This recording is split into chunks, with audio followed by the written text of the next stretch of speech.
The Lord be with you. A reading from the Holy Gospel according to Mark. Jesus was teaching in the temple, and a large crowd was listening to him.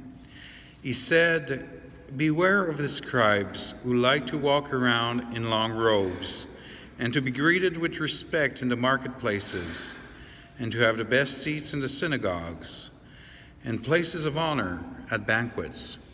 They devour widows' houses, and for the sake of appearance say long prayers. They will receive greater condemnation." Jesus sat down opposite to the treasury and watched the crowd putting money into the treasury. Many rich people put in large sums. A poor widow came and put in 2 small copper coins, which are worth a penny. Then he called his disciples and said to them, "Truly I tell you, this poor widow has put in more than all those who are contributing to the treasury. For all of them have contributed out of their abundance, but she, out of her poverty, has put in everything she had, all she had to live on." The Gospel of the Lord.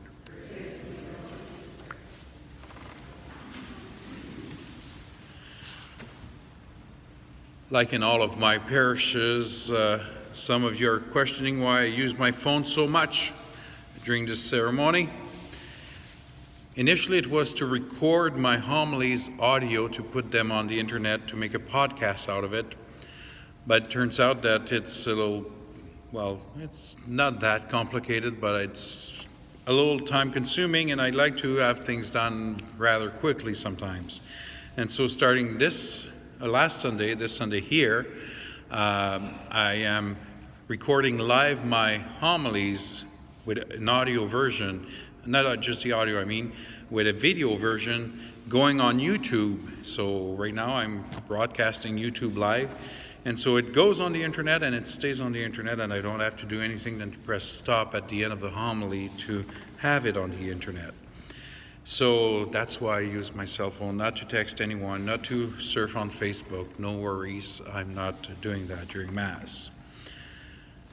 Today in our Gospel reading and in our first reading, we hear about widows and their generosity. And that reminds me of a little story of a young newly wedded couple that were on their way after the ceremony for their honeymoon.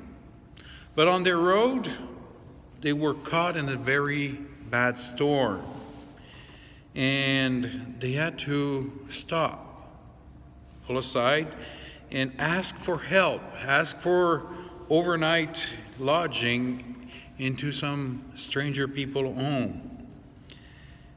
A little remote place where they could not get any help else than that. So they knocked at the door, and an old couple came to the door. And the young couple asked for help, asked to be able to stay overnight, either sleep on the floor, on the couch, or on chairs, so that they could be inside a building and not out in the storm, and have a safe night. And as they were talking, the bride ended up having a piece of rice falling down from her hair onto the floor.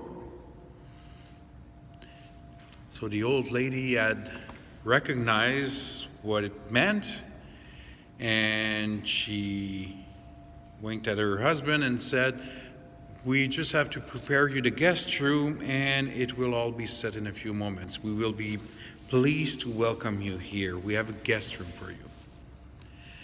And so the young couple set up in the room. And comes the morning,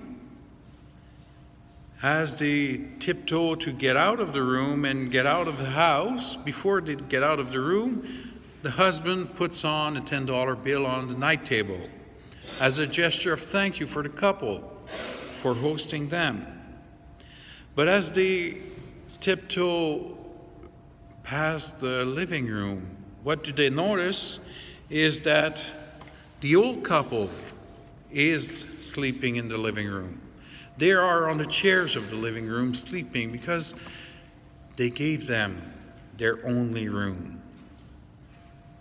And so the husband tiptoes back to the room, puts another $5 bill to increase that gesture of thanks to that couple that gave them everything. In the gospel reading, we see exactly that.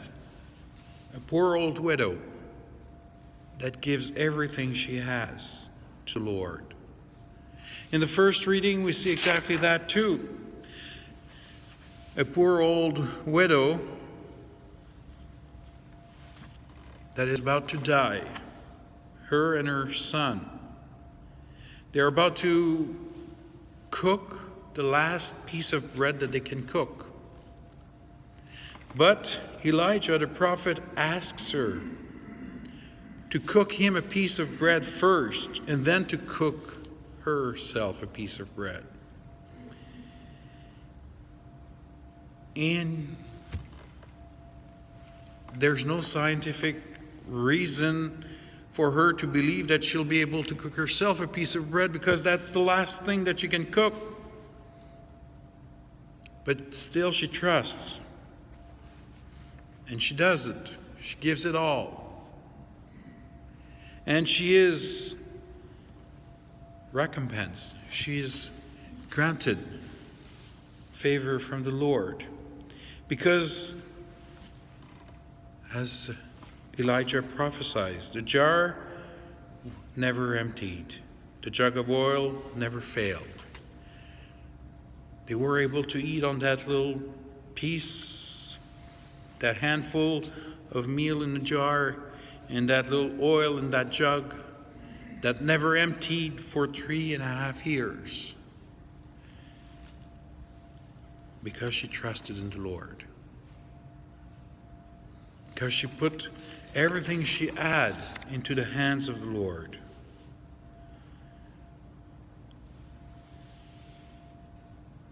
This calls on to us how we trust in the Lord and how generous we are with what the Lord gives us. Everything we have is from the Lord. Everything we have is given to us by God. Whatever it is, whether it is money, whether it is material things, whether it is talents, intellect, all of that is given to us by the Lord. And how do we give thanks to the Lord? And how are we generous of our things that the Lord has given us? How are we generous with our financial means, our material means, with our used clothing that we never used? Do we just let them rot in our closets, in our drawers, because it might come back in fashion? Or do we give them to the poor and the needy, and not even try to make a buck out of it, simply giving them out? How are we generous with our time, with our person? To first the people around us, especially not in this day and age. So many people complain about this little thing in front of me taking time and the attention of everyone and not being able to connect with anyone anymore. Everyone being riveted to their phones. How do we give time to those around us? And how do we give time to those who need us? The suffering, the needy, the sheltered, the people who are closed in their homes. How do we help others?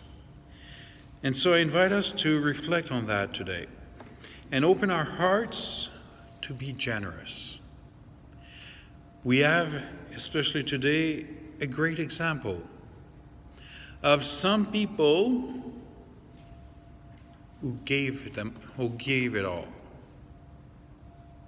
We are celebrating Armistice today. We are celebrating Remembrance Day, where we think of the sacrifices of our veterans, of our soldiers, of people who gave up, risked their lives, gave up everything they had to go and fight for our freedom. Let us be thankful for their generosity, but let us also be remembering that not only today, but every day of our life. Let that change our attitude every day of our life, that we also open our hearts to that same sacrifice, to that same desire of giving everything for the good of others. May the Lord help us in this way and help us realize that when we do that, we do exactly what he did when he came and died for us on the cross.